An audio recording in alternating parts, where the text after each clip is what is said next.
Hello student, welcome to you in the online class of ITC Bandarjodi Lakhikundi.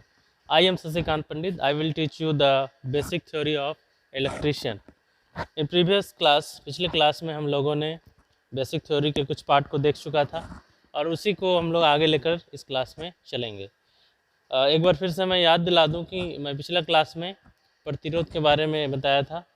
प्रतिरोध क्या होता है, प्रतिरोध को हम किस प्रकार से संयोजित कर सकते हैं, उसका श्रेणी क्रम संयोजन, उसका समांतर क्रम संयोजन, वो हमने पढ़ चुका था। कुछ इसके बेसिक टर्म्स था जो छूट गया था, उसको हम इस क्लास में करेंगे। पिछले एक क्लास में हम लोग किए थे विद्युत वाहक बल्ब के बारे में, उसे मैं एक बार फिर से याद दिलाना चाहूँगा। विद्युत वाहक बल्ब, इसे हम कहते हैं EMF, शॉर्ट फॉर्म में इसको हम लोग EMF बोलते हैं, इलेक्ट्रोमोटिव फोर्स। तो ये विद्युत वाहक बल के बारे में थोड़ा सा जान लेते हैं कि विद्युत वाहक बल क्या होता है। तो जैसे कि पता है कि कोई भी चालक तार, किसी भी चालक तार में एक सिरे से दूसरे सिरे में इलेक्ट्रॉन को प्रवाहित कराने वाला जो बल है, अर्थात वह बल जो इलेक्ट्रॉन को किसी चालक तार के एक सिरे से दूसरे सिरे तक प्रवाहित होने के लिए बाध्य करती है, उस बल को हम विद्युत वाहक बल कहते हैं। तो इसे हम जानेंगे, इसकी परिभाषा को हम लोग लिखेंगे। वह बल जो इलेक्ट्रॉन को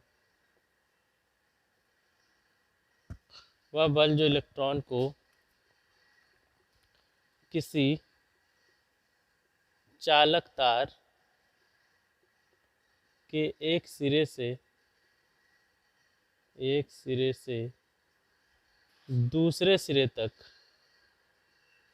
दूसरे सिरे तक प्रवाहित करने के लिए बाध्य करे, इस बल को हम कहेंगे विद्युत वाहक बल।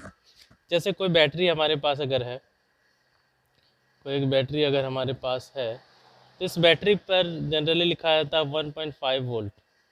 अर्थात इस बैटरी में जब हम लोग कोई भी लोड को जोड़ देंगे, सपोज इससे किसी बल्ब को अगर जोड़ दिया जाए, सपोज यहाँ हमने किसी बल्ब को जोड़ दिया है, तो हम देखेंगे कि जब ये जलने लगता है तो इस तार से होकर एक विद्युत धारा प्रवाहित होता है।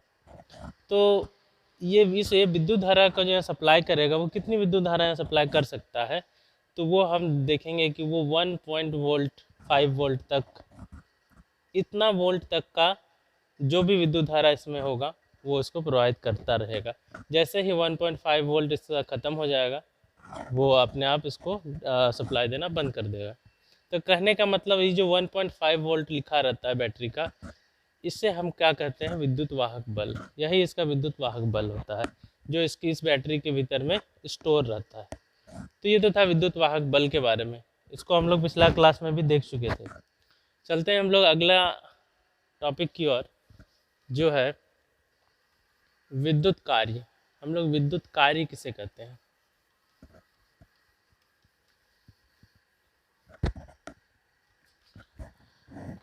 विद्युत कार्य या फिर वैद्युतिक कार्य भी इसको कहते हैं। तो कार्य का परिभाषा हम लोग जानते हैं, फिजिक्स में हम लोग पढ़े हैं इसको कि कार्य किसे कहते हैं। तो इसका परिभाषा देना बहुत ही आसान है कि जब किसी वस्तु पर बल लगाया जाता है और उस बल के कारण वह वस्तु थोड़ा सा दूर अगर विस्थापित होता है, तो उस बल और विस्थापन जो दूरी है उसके गुणनफल को कार्य कहा जाता है। हम लोग जानते हैं W बराबर F इंटू एस होता है, ये हम लोग फिजिक्स में जानते हैं। W जहाँ पर कार्य है, कार्य बराबर बल गुना विस्थापन, ये परिभाषा फिजिक्स का है। लेकिन अगर हम यहाँ पर विद्युत कार्य के बारे में जानना चाहें कि विद्युत कार्य किसे कहते हैं, तो उसकी परिभाषा को क्या देंगे? तो एक्चुअली कार्य यहाँ पे करना पड़ता है। तो यहाँ कैसा कार्य करना पड़ता है? इलेक्ट्रॉन को एक सिरे से दूसरे सिरे तक ले जाने का कार्य। जैसे कि अभी अभी हमने देखा विद्युत वाहक बल, कि वह बल जिसके कारण इलेक्ट्रॉन एक सिरे से दूसरे सिरे तक प्रवाहित होने के लिए जो बाध्य करती है। और विद्युत कार्य किसे कहेंगे?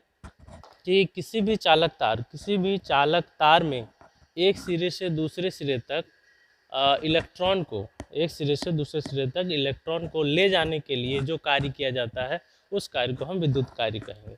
इसकी परिभाषा को भी हम लोग लिखेंगे कि किसी चालक तार, या किसी चालक भी बोल सकते हैं, किसी चालक के एक सिरे से दूसरे सिरे तक, एक सिरे से दूसरे सिरे तक इलेक्ट्रॉन को ले जाने में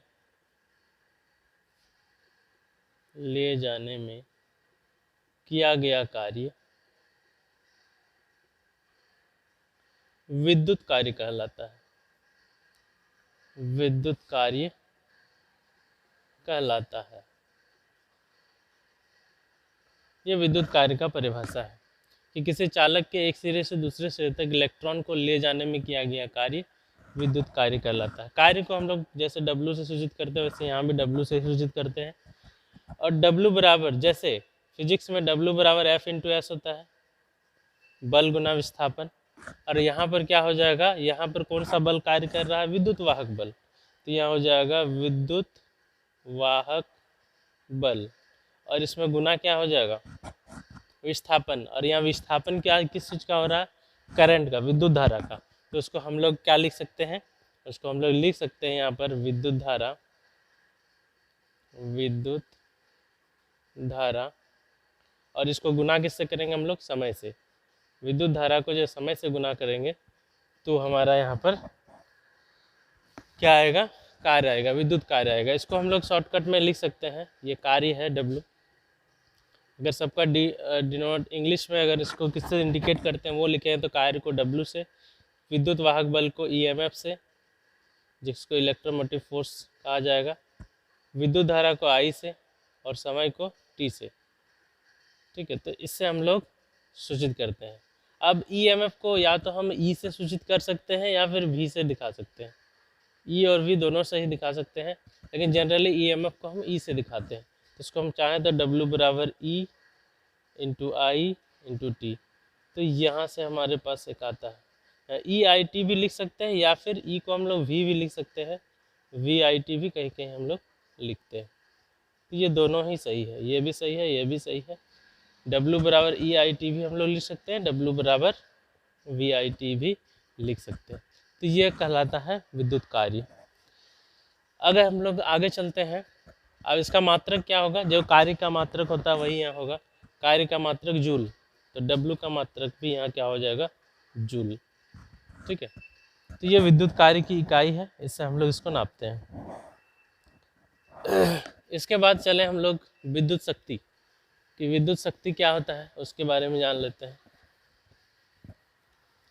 तो जैसे कि फिजिक्स में हम लोग जानते हैं, फिजिक्स में शक्ति बराबर पावर, वो क्या है, इकाई समय में किया गया कार्य को हम लोग शक्ति कहते हैं। तो उसी प्रकार विद्युत शक्ति को भी हम लोग डिफाइन कर सकते हैं, इलेक्ट्रिक पावर, विद्युत शक्ति।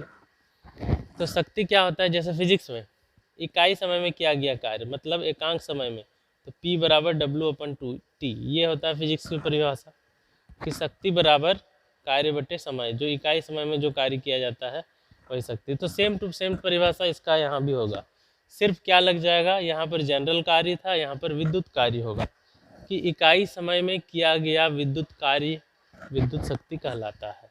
ठीक है, या फिर उतना नहीं तो हम इसको संक्षेप में भी बोल सकते हैं कि कार्य करने की दर, कैसा कार्य, विद्युत कार्य, विद्युत कार्य करने की दर, विद्युत कार्य करने की दर को विद्युत शक्ति कहते हैं, विद्युत शक्ति कहते हैं। या फिर इसको हम लोग और दूसरे परिभाषा से भी बोल सकते हैं, वो क्या है, कि इकाई समय में किया गया विद्युत कार्य, इकाई समय में किया गया विद्युत कार्य विद्युत शक्ति कहलाता है, विद्युत शक्ति कहलाता है। ठीक है, अब शक्ति को पावर P से हम लोग दिखाते हैं। विद्युत शक्ति बराबर हो जाएगा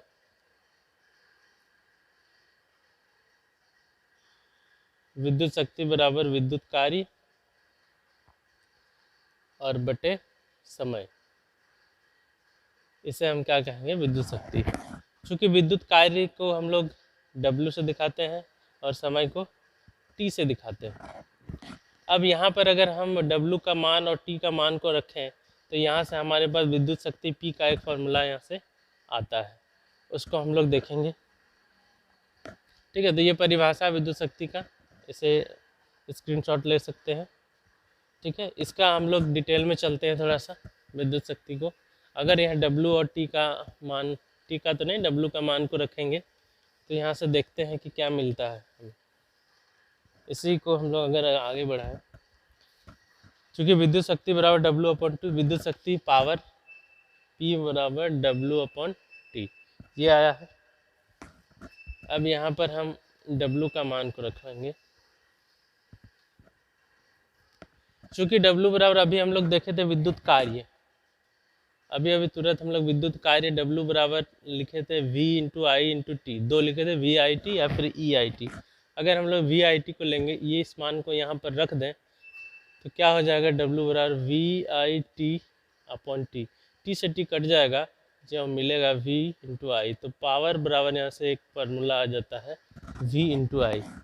मतलब विद्युत शक्ति बराबर वोल्टेज और करंट का जो गुणनफल होगा उसको हम लोग क्या बोलेंगे, पावर, जिसको हम लोग बोलते हैं शक्ति, विद्युत शक्ति। अब इसका मात्रक क्या होगा, शक्ति का मात्रक अगर यहाँ से देखना चाहें तो यहाँ से भी देख सकते हैं, या फिर नहीं तो जैसे कि यहाँ W का मात्रक हो गया, कार्य का मात्रक हो गया जूल, और T हो गया समय, तो जूल का सेकंड, जूल पर सेकंड। तो यहाँ से एक मात्रक निकलता है कि शक्ति का मात्रक जूल पर सेकंड, इकाई समय में किया गया कार्य। या फिर यहाँ से देखें P बराबर VI, तो इसका मात्रक होगा वाट। यहाँ हम लोग विद्युत शक्ति का बात करें तो P बराबर VI, तो वाट को ही कभी कभी जूल पर सेकंड भी बोलते हैं। ठीक है, तो यहाँ से हम लोग पावर को देखें। अब इस पावर का कभी कभी मात्रक क्या होता है, वाट से रिलेटेड एक टर्म आता है हॉर्स पावर। यहाँ पर एक विद्युत शक्ति से एक आता है HP बोले तो हॉर्स पावर। ये हॉर्स पावर कहाँ से आया, एक्चुअली पुराने समय में जब इतना मॉडर्न नहीं था, इतने विभिन्न प्रकार के मशीनों का आविष्कार नहीं हुआ था, उस समय आदमी जो शक्ति था उसकी तुलना हॉर्स पावर से किया जाता, घोड़ों की ताकत से किया जाता था कि कितने घोड़े में कितनी ताकत है, उसके अनुसार शक्ति का डेफिनेशन दिया जाता था। तो उस वजह से हॉर्स पावर पुराने समय का दिया हुआ शक्ति का एक मात्रक है। तो यहाँ से अगर हम देखना चाहें कि 1 HP बराबर क्या होगा, तो 1 HP बराबर 746 वाट ये होता है। एक हॉर्स पावर बराबर 746 वाट के बराबर शक्ति होता है। तो इसे याद रखेंगे, जो काफ़ी सारे एग्जाम में पूछा जाता है ऑब्जेक्टिव में, कि एक हॉर्स पावर 1 HP बराबर कितना वाट के बराबर होता है, तो वो 746 वाट के बराबर होता है। अब मेट्रिक ये SI प्रणाली में होता है, SI सिस्टम में। अगर मेट्रिक सिस्टम में देखा जाए तो उसमें 1 HP इक्वल टू होता है 735.5, इतना वाट होता है। ये मेट्रिक प्रणाली में होता है, मीट्रिक सिस्टम। इस सिस्टम में 1 HP बराबर 735.5 वाट होता है। तो ये दोनों को ही हम याद रखेंगे। ठीक है, तो अभी हमने देखा विद्युत शक्ति के बारे में। अब शक्ति का यहाँ हो गया, एक हम लोग छोटा सा न्यूमेरिकल देख लेते हैं इससे मिलता जुलता, कि अगर इससे मिलता जुलता कोई न्यूमेरिकल रहे, कोई क्वेश्चन दिया जाए तो उसको हम लोग सॉल्व कैसे करेंगे। एक छोटा सा सवाल हमारे पास है, उस सवाल को हम करने का कोशिश करते हैं। सवाल क्या है कि 100 ओम प्रतिरोध वाला एक उपकरण 2 एम्पियर धारा लेता है, तो उस उपकरण द्वारा ली गई शक्ति की गणना करें। ठीक है, तो उसे मैं एग्जाम्पल को शॉर्टकट में यहाँ लिख देता हूँ कि 100 ओम प्रतिरोध दिया हुआ है, वो दिया हुआ है 100 ओम, 100 ओम। 100 ओम प्रतिरोध का कोई भी उपकरण लगा हुआ है, एक उपकरण लगा हुआ है जो करंट कितना लेता है, जो विद्युत धारा लेता है, वो धारा दिया हुआ है, विद्युत धारा का मान वो दिया है 2 एम्पियर। 2 एम्पियर विद्युत धारा ये ले रहा है ये उपकरण। तो बोलता है कि ये कितना शक्ति लेगा, इसके द्वारा लिया जाने वाला शक्ति कितना होगा, वो फाइंड आउट करना, निकालना है। ठीक है, कोई एक उपकरण है, उस उपकरण का प्रतिरोध 100 ओम है और वो उपकरण जो विद्युत धारा करंट लेता है वो 2 एम्पियर का लेता है, तो उसका शक्ति क्या होगा उसे निकालना है। तो काफ़ी आसान है। अब चूंकि प्रतिरोध को हम किससे सूचित करते हैं, आर से, तो हम लिख सकते हैं प्रतिरोध को आर ब्रैकेट में, आर बराबर 100 ओम। विद्युत धारा को हम सूचित किससे करते हैं, आई से, तो ये आई दिया हुआ है यहाँ से 2 ओम। और शक्ति हमें निकालना क्या है, पावर पी बराबर ये फाइंड आउट करना है। तो आर दिया हुआ है, आई दिया हुआ है, हमें पी निकालना है। तो चूंकि अभी अभी हमने देखा था, क्या देखा था, शक्ति का फॉर्मूला, विद्युत शक्ति का अभी अभी फॉर्मूला लिखा था, शक्ति बराबर वी इंटू आई। ठीक है, लेकिन अब देखते हैं यहाँ पर तो आर है, यहाँ तो वी और आई है। तो चूंकि कुछ टॉपिक अभी हम लोग किए नहीं हैं, फिर भी आप लोग थोड़ा याद रखिए। एक हम लोग यहाँ करेंगे ओम का नियम, तो उससे आता है V equal to I R, V का मान आई आर। इसको हम लोग देखेंगे 1-2 क्लास के बाद, ये भी हमारा आएगा ओम का नियम। उसको जब देखेंगे तब ये चीज़ क्लियर होगा कि ये चीज़ कहाँ से आ रहा है, वी बराबर आई आर। अभी सिर्फ आप याद रखिए कि वी बराबर आई आर एक फार्मूला होता है। अभी वी बराबर आई आर को यहाँ रख देंगे वी की जगह, तो इस भी की जगह अगर आई आर रख दें तो यहाँ आई इंटू आर, और यहाँ से एक आई ऑलरेडी है, और ये शक्ति इधर पी हो गया, तो पी इक्वल टू आई, आई 2 बार हो गया तो आई स्क्वायर इंटू आर। अब यहाँ पर देखते हैं हमारे पास जो जो दिया हुआ वो वैल्यू रख देते हैं। आई का मान 2 है तो यहाँ 2 का स्क्वायर हो जाएगा, आर का मान है 100 ओम तो इंटू 100 ओम हो जाएगा, 2 का स्क्वायर यहाँ 4 गुने 100, तो यहाँ से हो जाएगा हमारे पास 400 वाट। तो 400 वाट क्या निकल गया हमारे पास, ये शक्ति निकल गया कि ये जो उपकरण लगा हुआ है जिसका प्रतिरोध इतना है, विद्युत धारा ये है, तो उसका शक्ति कितना हो जाएगा, उसका शक्ति हो जाएगा 400 वाट। तो इस प्रकार से हम किसी भी उपकरण का शक्ति आसानी से ज्ञात कर सकते हैं। ठीक है, तो अब पिछला क्लास में प्रतिरोध के बारे में हम लोग देख ही चुके थे कि प्रतिरोध क्या होता है, इसके बारे में देख ही नहीं, विद्युत धारा जानी गई, शक्ति के बारे में हो ही गया।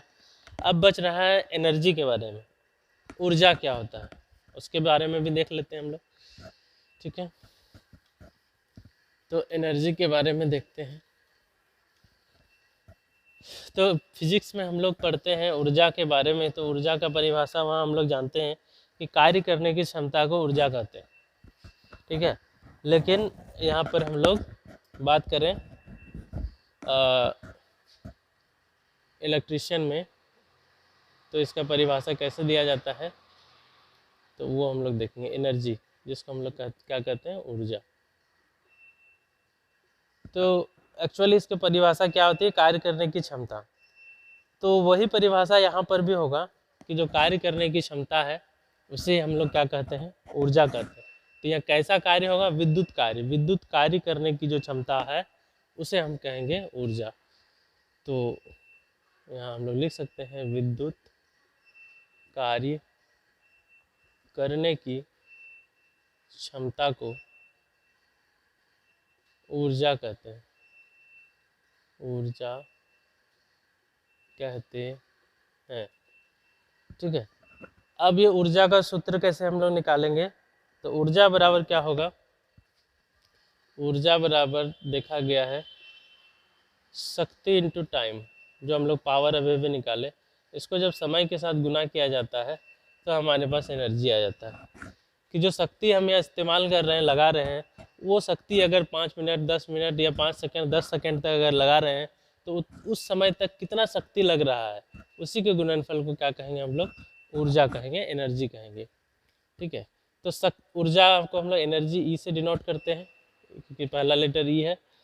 शक्ति को हम लोग पावर पी से डिनोट किए थे और समय को टाइम टी से। तो ई बराबर पी इंटू टी, और पी बराबर क्या हुआ था, पी बराबर हमारे पास आया था वी इंटू आई और इंटू टी। तो तीनों को अगर मिला दिया जाता है वी आई टी, यहाँ से एनर्जी का एक सूत्र आ जाता है हमारे पास, एनर्जी बराबर VIT। तो एक्चुअली यही फार्मूला हमारे पास W के साथ भी आया था जब हम लोग W निकाले थे, कार्य करने की क्षमता जब किए थे, तो W बराबर भी हमारे पास आया था EIT या फिर VIT, ये दोनों हम लोग देखे थे। तो एक्चुअली ये भी वही चीज़ है, कार्य करने की क्षमता है, कार्य करने की क्षमता ही है जो हम लोग एनर्जी को किए थे। ठीक है, तो एक्चुअली कार्य का ही ये विस्तृत रूप है, समय के साथ मल्टीप्लाई हो गया, जिसको हम लोग एनर्जी का नाम दिए। अब अगर इसकी SI यूनिट की बात करें कि ये जो ऊर्जा है इसको हम लोग किससे दिखाते हैं, तो वो भी हम लोग जान सकते हैं। तो वो क्या होगा कि जैसे शक्ति को हम लोग किससे दिखाते हैं, शक्ति को हम लोग दिखाते हैं वाट से, और समय को किससे दिखाते हैं, सेकंड से।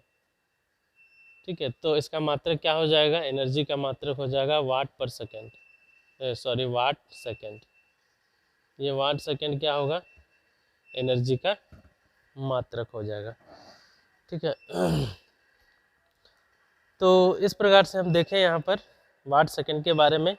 अब वाट सेकंड तो इसका छोटा मात्रक हो गया, अगर सेकंड अगर लंबे समय तक इसका इस्तेमाल किया जाए तो इसका मात्रक क्या हो जाएगा, वाट घंटा भी होता है।